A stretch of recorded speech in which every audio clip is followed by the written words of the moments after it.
Welcome to the show, everyone. I'm JJ Flizanes, your empowerment strategist and producer. Thank you for downloading today's episode. Today, we're going to talk about vitality field medicine with Dr. Henning Saupe. He is one of the metabolic approach to cancer doctors with Dr. Nasha Winters, as well as he has his own clinic in Germany. He has a book that we talk about during this episode. And when we recorded this episode, the book was only coming out in German soon after the recording. So we've held on to this recording in this episode until his book in English was out so that more people, more of you could enjoy having it. So all of the links are in the show notes. You can also find out more about Dr. Saupe in his bio, which is again in the show notes.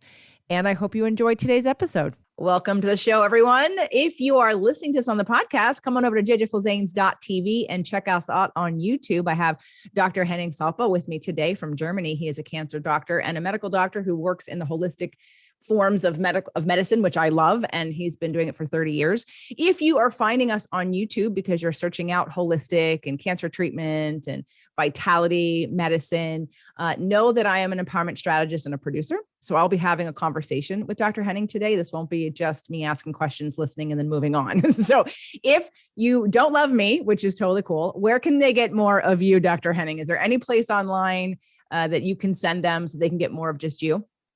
Well, first of all, thank you for the opportunity to getting to know you and your audience today. And the best source to read more about my work and our clinic is our website, which is www.arcadia-praxisclinic.de, and clinic in the German spelling is with a K, arcadia-praxisclinic.de. And you'll find a number of videos on YouTube if you just look up my name, Dr. Saupe. One of the most visited videos that are posted is an interview with Chris Wark. You can find me on Chris Wark's website, who is a book author and a famous cancer survivor and influencer in the United States. And another video that I can recommend the audience to look up is the cancer field theory on YouTube. So you can look for cancer field theory or Dr. Saupe, and then you will find approximately 10 different videos that I posted the last years. Great. All right. And the link for the clinic is below here on YouTube and in your show notes on the podcast. So today we're going to talk about how you and I got connected was through Dr. Nasha Winters and the metabolic approach to cancer. And you focus on the vitality field and the vital field medicine, which I think is really, I love that, first of all, you're in Germany, that although I do know that you guys, in fact, I have some homeopathic remedies from Germany for digestion that I can't get here in the United States that I've heard are much more effective. You guys don't have the same kinds of rules and laws and ridiculousness that we have here.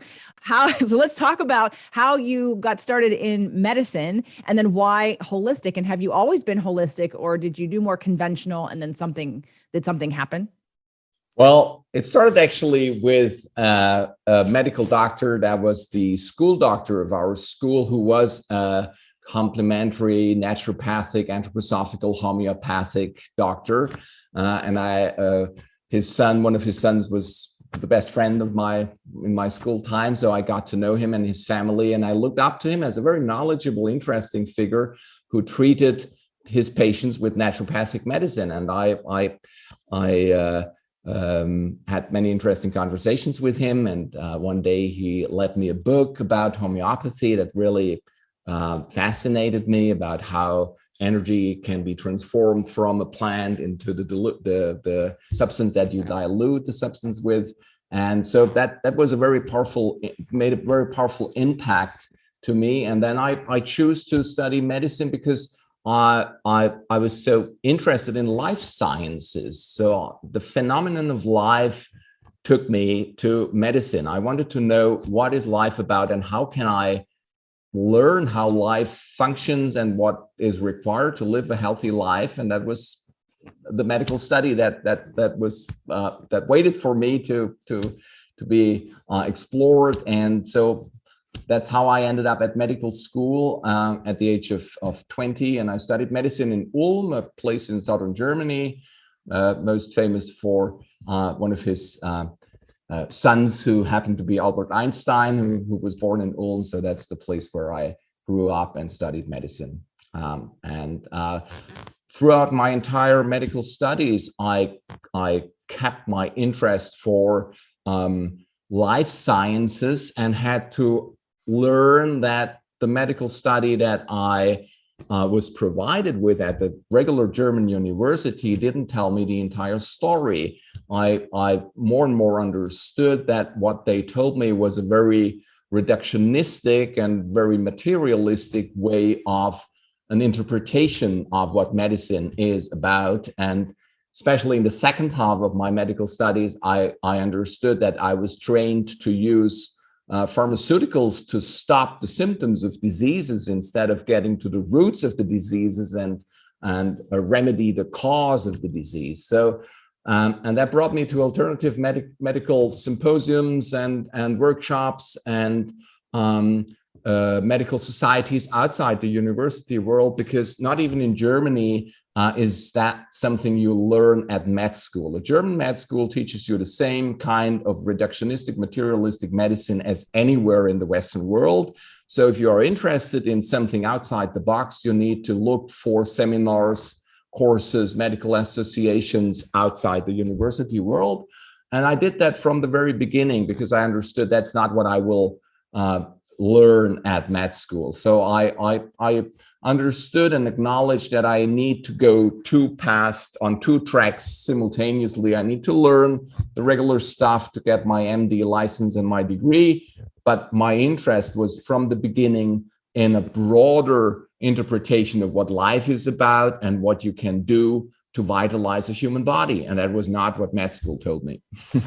Well, I apologize for assuming, I guess, because I know of so many past clients and people that talk so highly about things that we can get in Germany, cancer treatments and different, like I said, homeopathic things that you guys do that we don't do here. So whether it be the regulations are a little bit lighter there, it's more accepted, which I think is great. And I love that you went into this field knowing that you were going to study the two tracks and that in order to practice all kinds of medicine, you would learn different points of view and different ways to do things, but ultimately you would be able to pick and choose whatever was the right thing for you. So when you got out of med school, did you choose a particular, so you're working mostly with cancer patients right now, and like you said, some fibromyalgia and probably autoimmune disorders, but is that where you started or did you choose something else first?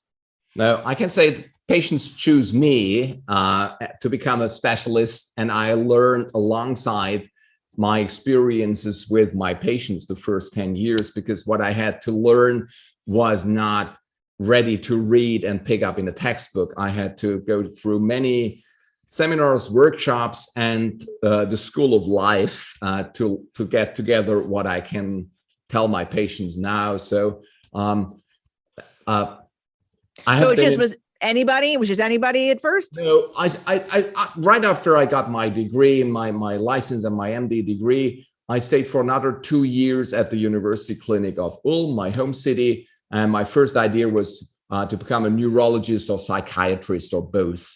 But after 2 years, I understood that this is not my way.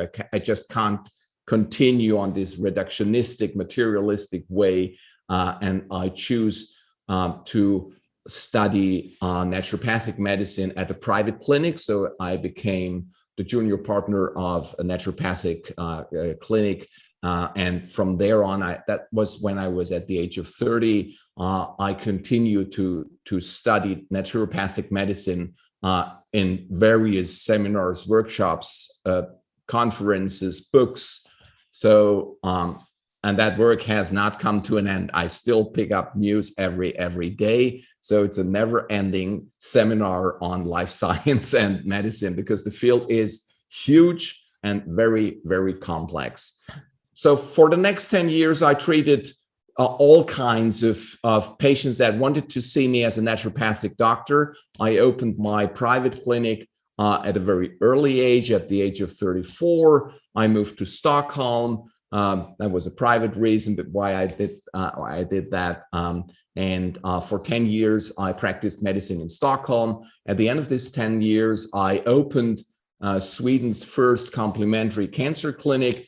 And after another very successful year in Stockholm, I met the limitations of what the Swedish system allowed me to do, and I choose to move back to Germany because Sweden is not as open-minded when it comes to complementary medicine as Germany is. And now, why Germany? The German-speaking countries are special in what they allow medical doctors to do compared to other Western world countries. And that is because of our constitution that Germany got eventually after 4 years of not existing after World War II, when Germany was allowed to build up a new modern democratic state in 1949. The German constitution provided the freedom of choice for the German people, for the German citizens. And the first paragraph of our constitution is something that we as Germans can be proud of, because it says the dignity of man is untouchable and the state's first obligation is to protect the dignity of man, which is a very powerful statement. And based on this paragraph 1 of our modern constitution, we medical doctors are allowed to treat our patients with treatments that are outside the box. So the guidelines in Germany that exist, like everywhere in the Western world, are interpreted as guidelines. They're not the law. So we are allowed to leave the guidelines aside and find something better if the guidelines do not provide the patient with a cure. And now we come to cancer. 50% of cancer patients are in the stage of metastasized disease from the first day on when they're diagnosed. 50% are diagnosed with metastatic disease. And the truth is that metastatic disease, by definition, is a non-curable condition. So the guidelines provide the best treatment that is based on large evidence-based double-blind randomized trials, but that does not mean that there are no other treatments that are sometimes better than the guideline treatments. And that is special in Germany, that I, as a medical doctor, I'm allowed to let the guidelines be aside and choose together with the patient something that we believe is better than the standard of care. And there are, of course, some characteristics that I need to take into consideration. The treatments that I offer my patients have to be based on scientific theories and published data, but we do not require standardized randomized trials, which is something that excludes so much knowledge, so much scientifically based treatments that are not proven with large randomized trials, because large randomized trials cost literally hundreds of millions of dollars, and you cannot conduct a study with vitamin C or herbal treatments or homeopathy and conduct a study for 100 millions, because nobody will invest 100 millions to prove that a plant-based drug is better than a chemical drug, because the revenues you get once you have proven that this therapy works are so much less than the revenues somebody gets from pharmaceuticals that are just in a different category. If you want to hear a number, a pharmaceutical company invests about $5 billion US dollars to get a new cancer drug on the market, $5 billion in average.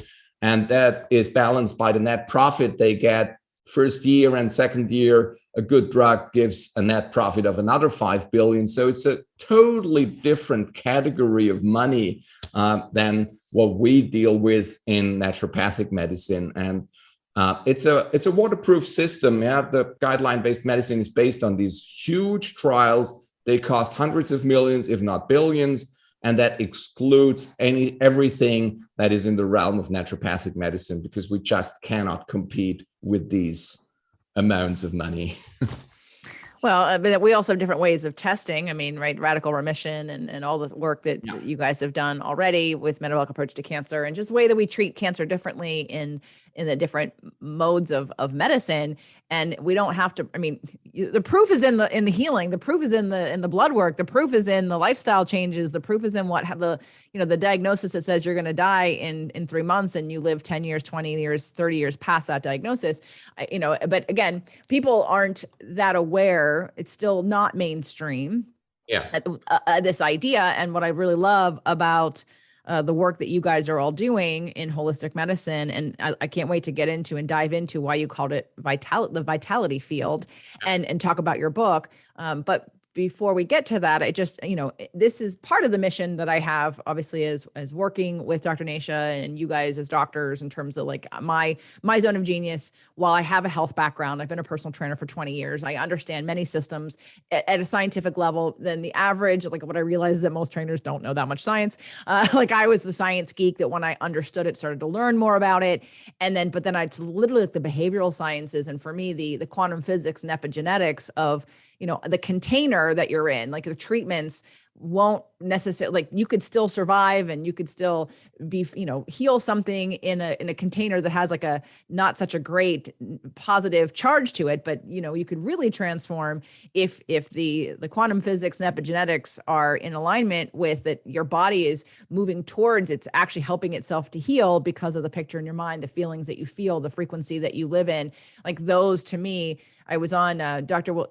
William Davis, who wrote Wheat Belly. He had me speak to his members, and so at the end, one of his members, might have been one of his trainers, who asked me, well, JJ, is it the chicken or the egg? Like, which comes first? Is it like the physical or the emotional and the mental? And I said, well, and that's the analogy I gave. I said, well, I think that you can do all these same treatments in two different categories. One where somebody is in a negative container of fear and anxiety and repressed emotion and negativity, and you can have it in the same way the positive. I think you're going to find that the positive is going to heal faster, and you can do all the right things under a negative umbrella, and it doesn't work and all the wrong things. I said, how many of you know people that eat crap and do all the wrong things, but seemingly are happy and feel good and nothing ever happens to them? Like, it's not, that's the fun thing about science, is I think the application of so many different points of view, that it isn't A plus B equals C. It's not a 1 + 1 = 2. There's so many factors, and yet we still trust a system that says, here's your problem, take this pill. Here's your problem, get this surgery.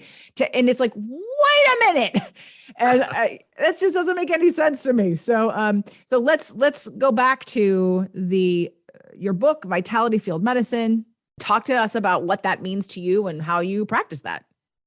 Yeah, Vitality Field Medicine is my modern version of what was described as vitalism for about 2,000 years back in time, or maybe longer. But for 2,000 years back in time, we have records, we have writings, we have written documents that medical doctors worked with the principle of life forces, vitality.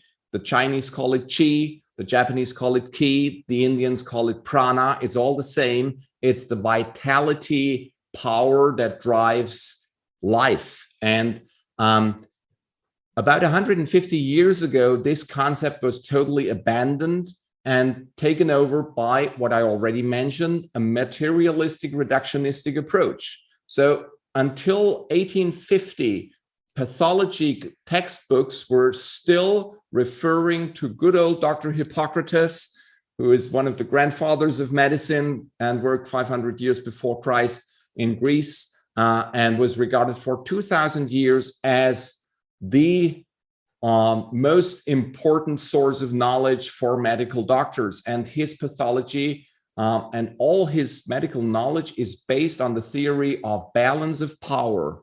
There are 4 archetypal sources of vital power. And if these 4 qualities are in balance, we're healthy. And if these 4 qualities are in imbalance, we accumulate diseases or reasons for diseases and develop diseases. And that was for more than 2,000 years the guiding idea for any medical doctor in the world, with different variations in the West and in the East, as I said, qi, and traditional Chinese medicine or traditional Indian medicine. So when medical doctors developed microscopes, anesthesia, surgical techniques, started to develop drugs like antibiotics or painkillers, the knowledge about the balance of power and the primordial vital force got totally lost. We still cannot explain with modern natural science what life is about. We look at the parts and pieces and the bits and pieces, but who drives all these biochemical reactions is just not spoken about. Yeah. How does the body heal a wound? How does the body cure a common cold? the power that drives all the biochemical reactions. We can track the biochemical reactions. We can give names to all these 300 different immune cells. But the question, what drives these cells? What creates the power cloud, the energy field that allows these cells to do the right thing at the right point in time? This question is never raised. And so vitality field theory or vitality field medicine means that we, with modern knowledge and modern concepts, try to understand the phenomenon of vitality. And exactly that is what my book is about. The centerfold map is a vitality map with 12 different aspects that together describe what life needs in order to unfold. So in older times, one talked about the energy of fire, wind, air, and earth. Those are the Greek elements that the Greek philosophers used to tell us how the universe was made by the gods. And then medical doctors tried to transform these archetypal energy concepts into body fluids and talked about the black gall and the yellow gall and the fire inside the body. And that was medieval medicine that transformed these elementary concepts into body functions. And with modern terms, we can understand the components of the vital field down to the concepts of modern chemistry and biochemistry. But we have to acknowledge that there is something immaterial behind the phenomenon that we measure when we measure pH or oxygen saturation or immune competence or inflammation or nutritional aspects and blood sugar. And that's what the book and my field theory is about. Let's try to understand what vitality is about. And these are my interpretation are these 12 factors.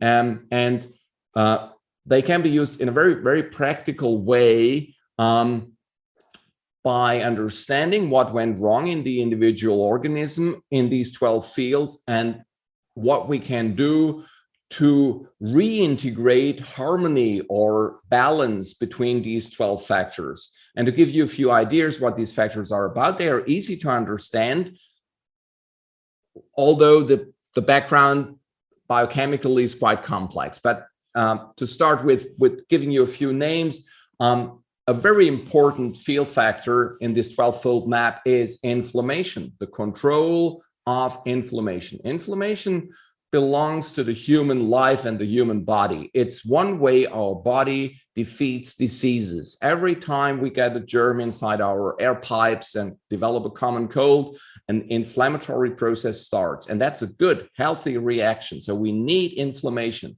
It's a God-given program inside our body, how our body stimulates the production of certain white blood cells and causes symptoms like cough and fever, which is needed to kill the invaders, the bacteria, the viruses, etc.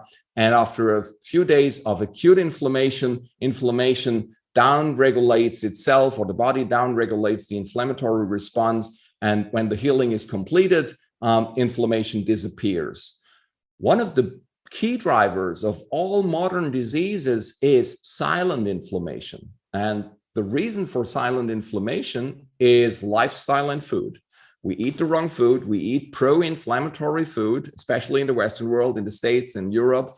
We eat too much industrially changed food items like carbs and sugar and refined wheat flour with gluten, which is a pro-inflammatory food item. We consume too much alcohol and eat too much sugar and fast food. And in a very short way, we can describe our food as pro-inflammatory. That's why we, in the Western world, develop inflammatory diseases like high blood pressure, diabetes, overweight, and cancer. Cancer is a malignant inflammation, and inflammation is a key driver of cancerous diseases, and cancerous diseases are on the way to become the #1 reason for too early death in civilized countries. So that's why we need to understand what went wrong the last 100 years and why we develop 10 to 20 to 30 times more cancerous diseases in our population than 100 years ago.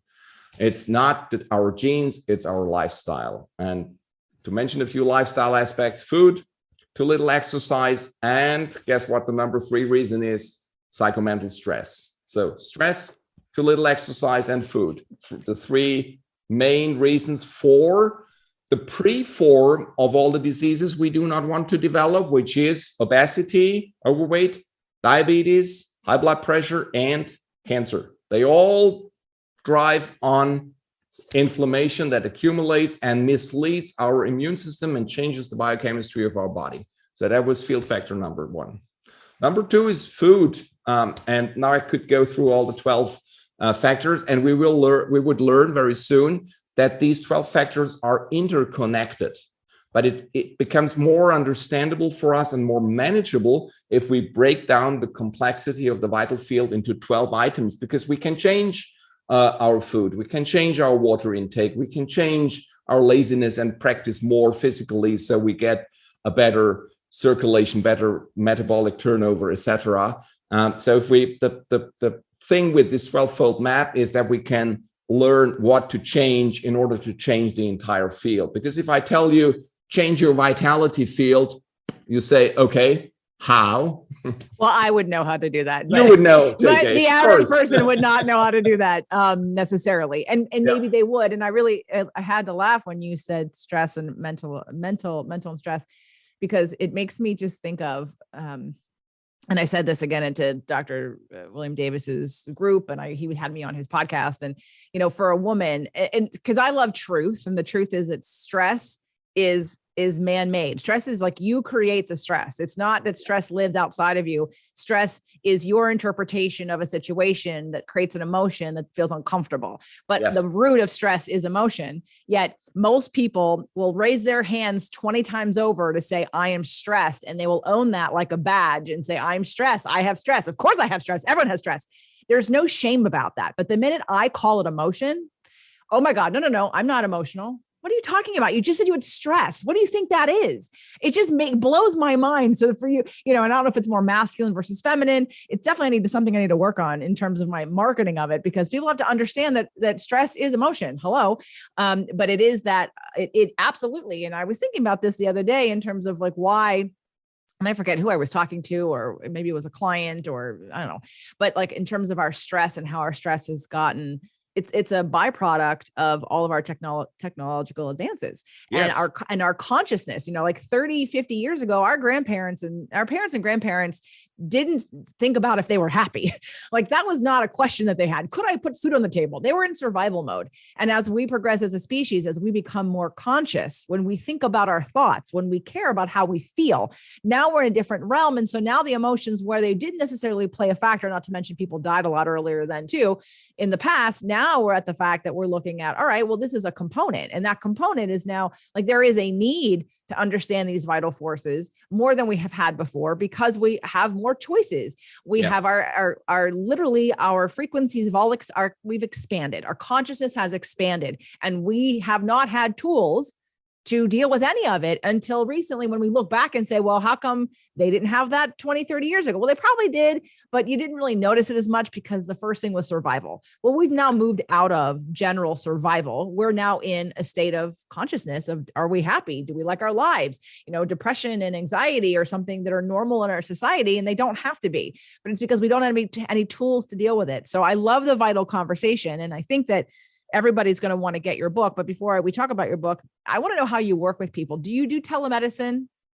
I do, but the conditions that cause people to call me requires hand-on treatments, and telemedicine is like the first step, and maybe a step, not maybe, in many cases, a step when the patient has been here. We do follow-ups based on Zoom and Skype to maintain the contact and to guide the patient to use the tools that the patient has learned and picked up here at Arcadia Clinic, and to use them to keep cancer at bay and to continue to thrive with cancer. That's another concept that I present in my book for the 50% of cancer patients that are diagnosed with metastatic disease.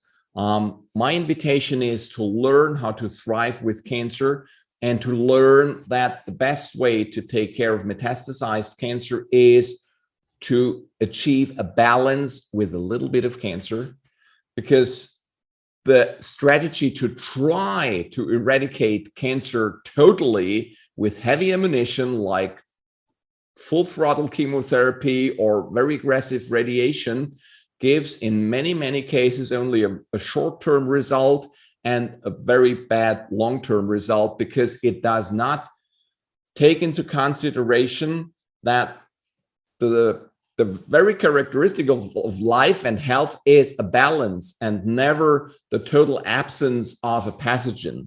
We are all invaded by potentially pathogenic germs and viruses.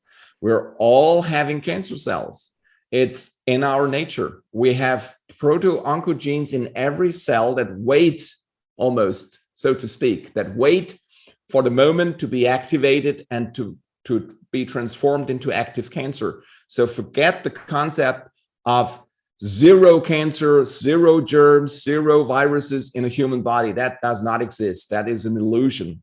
The more realistic definition of health is an organism in balance with a little bit of cancer, with a little bit of potentially pathogenic germs, and a strong immune system that keeps the balance of life together. That's it. And that is very, very important to all the listeners and to all our guests and patients who are faced with the fact that they have a metastasized form of cancer. There is no strategy on earth that will take all cancer cells out of their body. So they have to find a way to balance it.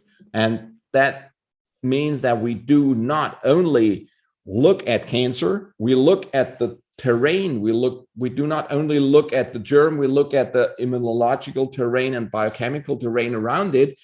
The question is not how to kill cancer. The question is how to stimulate our body, our vital field, or our immune system, if you want to use that term, to keep cancer at bay for a long time and to live 20, 30, 40 years with a little bit of cancer. Dr. Bruce Lipton was on. He's coming back for his new book, one of his second book, but his first book, Biology of Belief, we talked about that. He said most people have cancer cells, and the difference was some will never get cancer. Half of people will get cancer and half won't. And again, we went under the umbrella of epigenetics to say that's whether you turn it on or not, it's up to you. Your lifestyle is going to determine whether you turn it on or not. So, and it puts you back in the driver's seat versus I think that probably, I'm assuming that a lot of people that have cancer, when they get to that stage, feel more victimized because they feel like, oh my God, what am I going to do? I'm a victim to this. How can I kill it? And then there becomes this detachment of that it wasn't me that created it and it just sort of happened to me. And now I'm trying to get away from it and it's separate from me. It's not a part of me. But like you said, if we all assume that we all have pathogens, we all have things that we're dealing with, it's whether or not we decide to live a lifestyle, to feel feelings, to eat foods, to not exercise, to do all the things that either amplify its growth and expression, or to keep it down and to keep it at bay and to keep it in balance. And balance has become like a new thing for me in the last couple of years, because regardless if there's no good or bad, what's out of balance? Because when we look at different things, it's like, okay, where are you out of balance? Let's go there first. And usually it's doing the opposite of what you're doing, or doing the thing that scares you the most, is for most people, which they don't like. So let's go back to, let's talk about your book for a second, because obviously, and what I love is that you're in Germany. And I love that because I've interviewed so many people who live here in the States, even though they do telemedicine. I know that there aren't very many options, or at least I haven't, I do have people listen all over the world, in Ireland and all over the world. And so when I talk about all these US based people, they're like, well, how can I work with them? Where can I find somebody? So talk a little bit about who are the people that I know you mentioned before we got started recording, that people fly in from all over the place. So talk about like where you're pulling in people from. Obviously there's Germany, but where else, just so that people who are listening, whether they know somebody or it's them, can identify, oh, I'm a candidate, or that's possible for me. Yeah. Well, we have welcomed patients from more than 50 different countries since we opened Arkadiakliniken about 10 years ago. So people come literally from around the world. We had patients from New Zealand, from Australia, from China. We have many patients from the United States, from the United Kingdom, from Scandinavia, from European countries. We had patients from Nigeria, from South Africa, from you name it. So people find us when they look for alternative cancer treatments or complementary holistic cancer treatments. They find my interviews and then they call us. And the first thing we ask them is to send us their medical reports, their latest CT scan reports and blood work, and they get a structured questionnaire that they're kindly asked to fill in and to send back. And then they are offered a first consultation where I have looked at all their documentary before, and then I start to tell them what I see, what they can do in Germany. And the fact is that most patients who call us are in advanced stages of cancer. Not everybody, but we calculated out about 70 to 80% of patients who call us are in stage 4, which is multiple organ metastasis.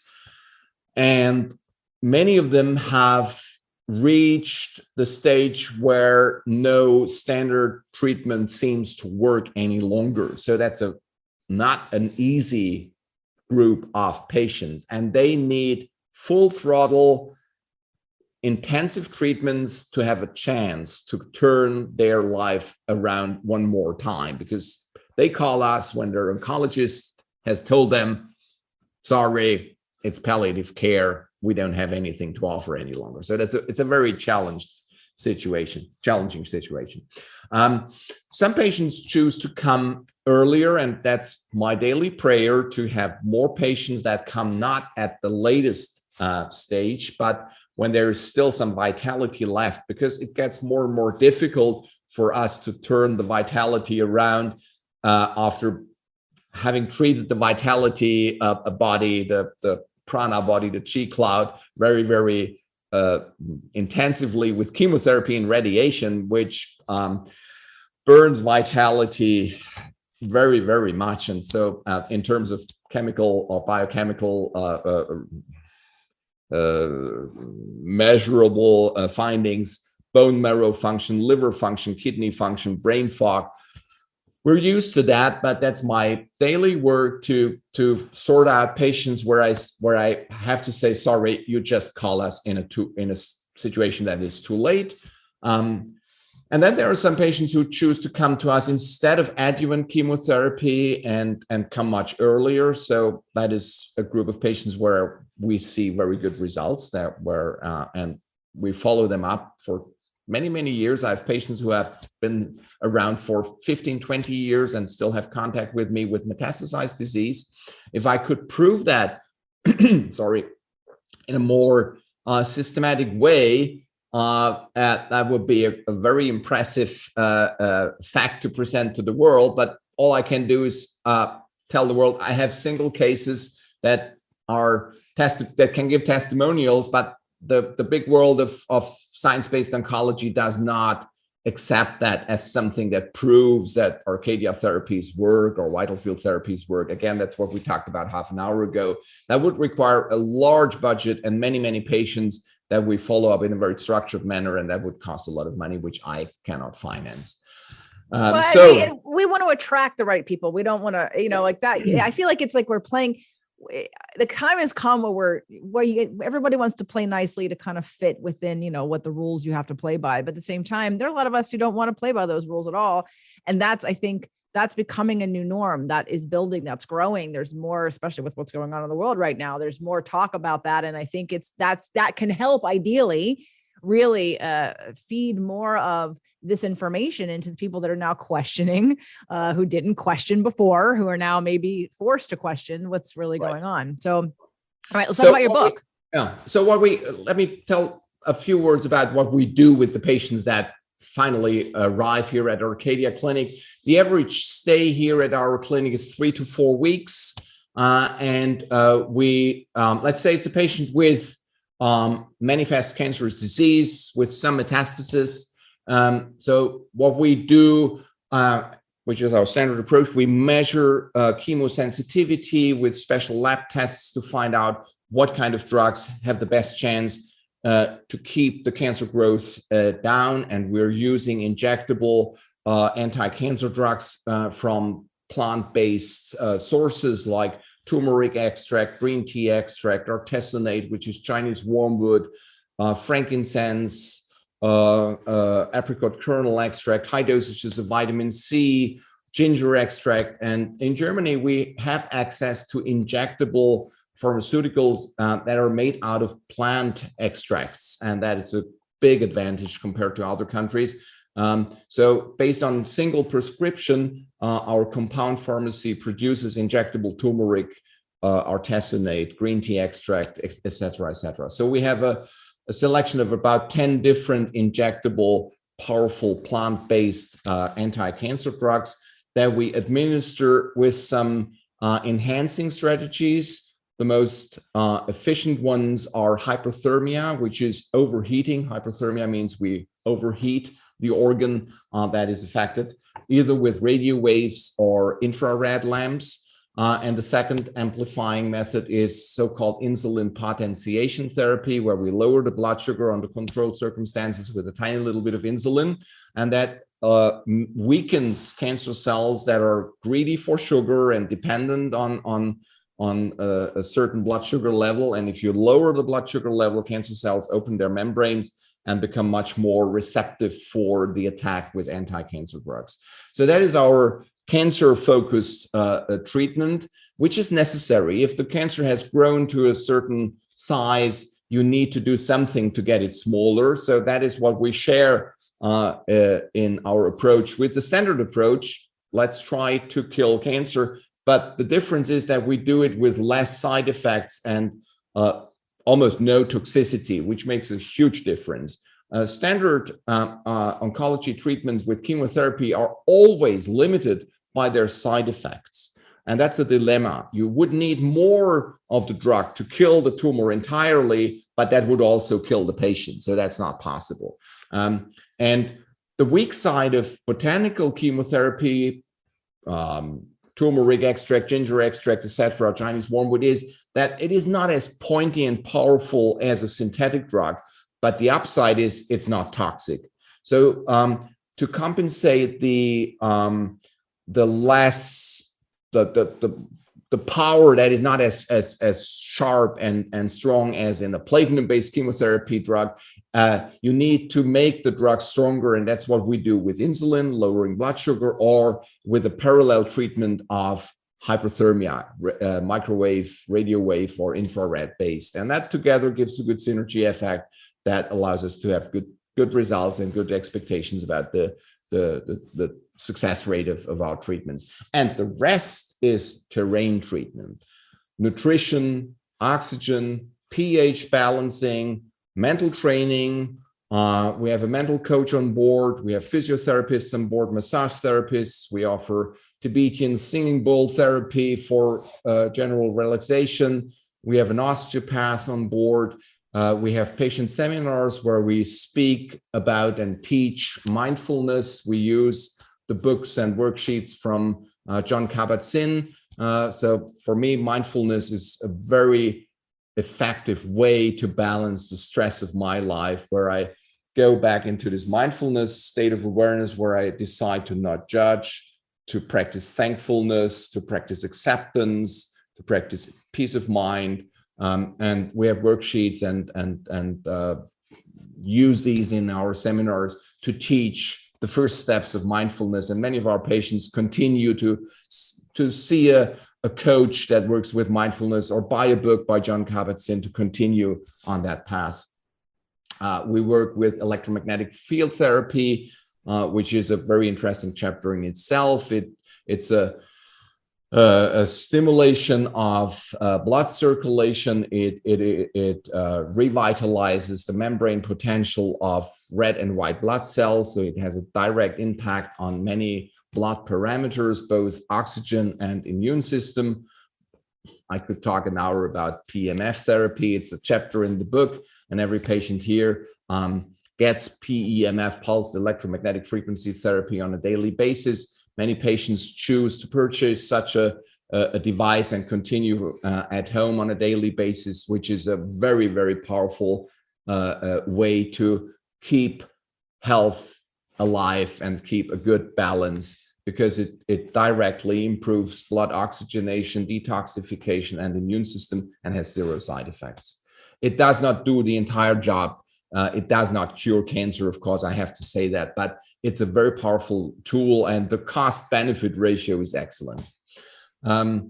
What else do we do? Of course, let's talk about your book, because not everybody, I mean, okay. This is a very comprehensive, and I'm glad that you did explain that, because anyone who's looking now knows the comprehension that you do offer in terms of the treatment at your location. Let's talk about the book, because that's something everybody can get and start to learn from. So, okay, now that's in German. So what is it in English? Yeah. So if I translate the German title, it's Understanding Cancer and Treating It Holistically, Integrative Strategies for a New Way to Deal with Cancer.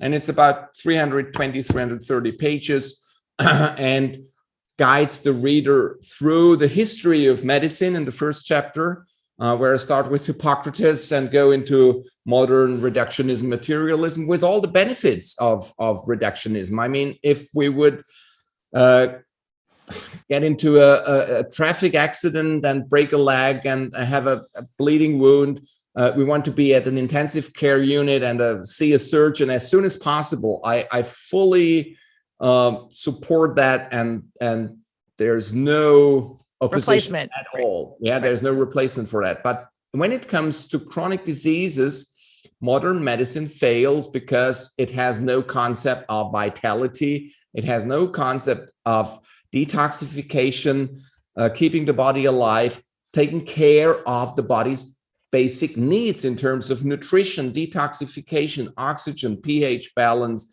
and psychomental emotional balance. And that is what the book guides the reader through, these 12 field factors that you can watch on the YouTube video that's called the cancer field hypothesis, or the cancer field theory, the cancer field theory, Dr. Saupe. So that guides you through these 12 steps in a 15 minutes version. And in the book, you find a chapter that guides you through this aspect of the field with references to scientific literature, but in a way that everybody can read. It's a book for everybody, for the interested patient.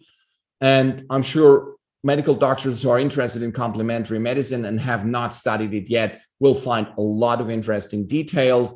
And from this book, you could go for the rest of your life into the details that are in the reference list, but that is, in most cases, not necessary for the common reader that wants to get information to use in one's life. And so the food chapter is very precise in describing what food is anti-inflammatory, what food items to avoid, like gluten and milk and sugar and white flour, and what food items are good, and how you can monitor your metabolic balance. There is a chapter about botanical anti-cancer drugs. There's a chapter about stress and mindfulness. There's a chapter about pulsed electromagnetic frequency therapy, one about pH balancing, one about oxygen, one about mitochondrial medicine that helps you to understand why we need food supplements. Our food is depleted and does not contain the right amounts of selenium and magnesium and zinc and vitamin D, for instance. Vitamin D3 is the #1 deficient vitamin on Earth. And if we just would invest a few cents a day for vitamin D, we would have 50% less colon cancer. And if everybody would not listen to the standard, it's not 30 is good. 30 is not good. When everybody, 30 is not good. 30 is not good. You need to be closer to 70, 80, 90, right. Not 30. Yes. They're like, oh, my doctor said it's normal. I'm like, it's not normal. It's bad. Yes, good. Okay. This book, now currently it's in German, so that's not going to satisfy most of my listeners. Our American audience. But the good news is there is a publisher in Vermont called Chelsea Green who has already published a great number of interesting books in the field of complementary naturopathic medicine. And I have the great honor to be on their list, and they are in the process of translating my book. And I was promised that the book will be released in America, in the United States, and in the United Kingdom late summer this year. So we have to wait another 6 to 7 months. That is just how long it takes. I'm totally impatient. I want to see it tomorrow, but sorry, I have to wait another 6 months, 7 months. But it's in process. I already checked the first chapters and I'm happy with the translation. And So in half a year, I'll hold this interview for a couple months, so it won't be that much longer after that. But I'll make sure that everybody knows. And again, is there a way for them to get on like an email list or anything for you if they go to your website? All right. So then everybody just make sure to get on the list, because I'm sure you're going to announce it when the book is out. Of course. There is a one chapter is downloadable on our website. The chapter about food, very important. We call it the Arcadia diet. It's about anti-inflammatory diet and what is good for everybody, especially when cancer knocked at your door. So go to our website and look for this food brochure, the Arcadia diet, and that is already translated into English. Perfect. And there is a second chapter that is translated, which is about mindfulness and mind-body healing and cancer. It's called To Thrive with Cancer. And I will send you, JJ, a link where that is accessible. It's published at the website of an American Association for Integrative Medicine. I will send you the link later so you can post that when you publish the video and the post podcast. So Excellent. To Thrive with Cancer is the title of that chapter. It guides the reader through the normal stress reflex that wakes up when somebody tells us, "Hey, I'm sorry to tell you it's cancer," and the way our brain creates panic and wants to hit cancer or run away.